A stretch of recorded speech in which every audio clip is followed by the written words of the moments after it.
Warning: the Savage Nation contains adult language, adult content, psychological nudity. Listener discretion is advised.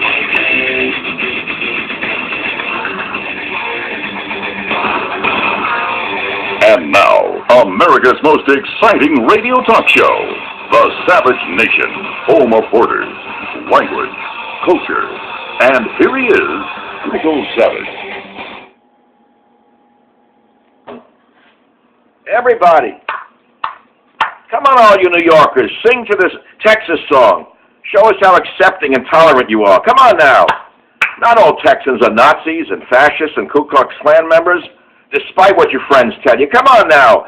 Sing along. You know, to a New Yorker, this song alone is the Ku Klux Klan.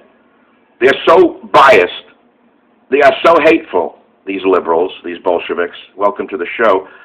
Terrible news today out of Spain. An alt-Muslim killed 13 in Spain. You heard me. An alt-Muslim killed 13 in Spain. We don't want to say a Muslim killed 13 in Spain because that would tar-brush all Muslims. And as you all know, all Muslims are peace-loving except for the fringe group of alt-Muslims. So I've come up with a new phrase today so that you can understand what's going on in the world. And it will be an alt-Muslim. I know they're searching for a white racist from Alabama to have been the perpetrator in Spain, but I guess they can't find him because the one who did it is obviously an Arabic-speaking Islamo-fascist who never should have been allowed into the country of Spain. But then again, what goes around comes around, and it's not yet come around to those who are perpetrating this horror upon the West because of the weaklings like Governor McAuliffe, the weaklings like all of the left who are now attacking Trump and calling him Hitler. Welcome to the show. Stop the coming civil war. Compromise, compromise, compromise. Now, we don't know who it is yet because he's not a white male from, where was it from? West Virginia. Virginia, yeah, right. Because he's not a white male from Texas or West Virginia, he has not yet been identified. It may take a few hours, a few days, a few weeks, and by the time he is eventually identified, you'll find out that he's a member of the alt-Muslims. To injured, it's now 13 dead. Can you believe this? What one van can do. Moroccan man rented the van. Oh, Moroccan man. Well, it could have been a member of the Ku Klux Klan from Georgia who went over there to Morocco to smear Muslims. I would think that MSNBC is running with that story, that it was actually a Nazi from Arkansas who went to Morocco and put on the outfit of a Muslim in order to smear the peace-loving religion of Islam. There's no question about that. Total eclipse of Steve Bannon. I don't want to talk about Steve Bannon. About Steve Bannon or Gary Cohn. I don't care about them. I have my own life. I don't really care what Trump's doing. 1 minute he's up, 1 minute he's down, 1 minute he's happy, 1 minute he's sad. That's his problem. I told him to knock off the sugar. If you're living on a blood drugs, why doesn't the media give Donald Trump credit for not using drugs or alcohol? Why? It would violate the protocols of smearing him as Hitler. If I get into the heart of the matter, or all the matters that I want to get into the heart of, Donald Trump has a daughter, beautiful daughter, Ivanka. Ivanka married a Jewish man who is a religious Jewish man, known as an Orthodox Jewish man by the name of Jared Kushner. Now, don't get nervous. I believe Jared Kushner is very religious. I think on the Sabbath, he doesn't work. He's known, according to the media, to turn his phone off. Ivanka in the world that he has Jewish grandchildren. So I don't quite understand that. Let's play a little Texas song again as we talk about Stop the Coming Civil War. Cup of tea. Yeah, everyone sing along. Come on, everybody do a line here. Come on, all you New Yorkers, you can sing this. It won't kill you.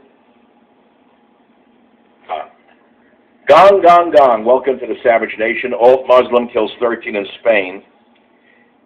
I've been to the beginning of the show. Here is the beginning of the show. A few months back, I received a book by George Wallace Jr., and out of the blue, I received the book with a beautiful letter, which I'm going to read to you. Now, remember, George Wallace was a segregationist. He was as hard of a segregationist as they come. And then someone shot him, crippled him, and left him in a wheelchair. And you know nothing about George Wallace after that. All you know is what the vermin in the media have told you about him. They've never forgiven him. They never, ever forgive anyone. And they keep smearing you in ways that are so sickening. Why don't they continue to tell us that Jesse Jackson, as a youth, was a racist youth? Jesse Jackson wrote that he spit in the food of white people when he worked in a hotel. Why don't they talk about Al Sharpton with the bullhorn outside of Freddy's Fashion Market, egging people on that caused the blaze that killed 13 or so people? Why? Why? Because the Bolsheviks run everything. Until he was shot. And here is what his son has to write. Dear Dr. Savage, I hope this letter finds you and your family well. I have enclosed for you a book I wrote about my father a few years ago. It is an introspective look at his life, personally and politically. I do believe you'll find it revealing in many respects. While I realize in the minds of many there are only a couple of images and phrases that define my father, there was so much more. His trek to Dr. Martin Luther King's church on one Sunday evening, unannounced in the 1970s, was a wonderful moment in his life. He told the congregation that he had been wrong about segregation and asked for their forgiveness. He said he had come to understand suffering because of the assassination attempt on his life in a way he had never known. He was now asking forgiveness. Their forgiveness was freely given with love, and that had a profound impact on his life. I'm reading from a letter by Governor George Wallace's son.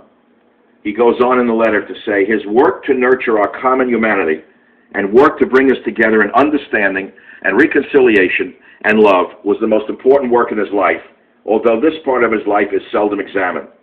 He wrote to the man who shot him and left him in such constant chronic pain and paralyzed until the day he died, and told him he loved him and had forgiven him. I think about the impact of his national campaigns during the 60s and the 70s.